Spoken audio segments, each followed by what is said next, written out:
بسم اللہ الرحمن الرحیم۔ السلام علیکم، میرے یوٹیوب چینل میں آپ کو خوش آمدید۔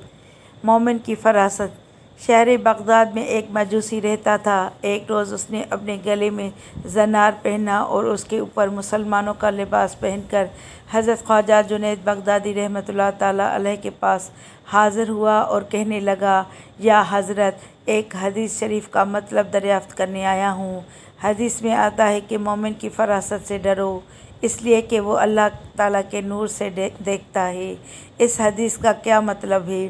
یہ سن کر حضرت خواجہ جنید بغدادی رحمۃ اللہ تعالیٰ علیہ مسکرائے اور فرمایا، اس حدیث شریف کا مطلب یہ ہے کہ تو اپنا زنار توڑ، کفر چھوڑ اور کلمہ پڑھ کر مسلمان ہو جا۔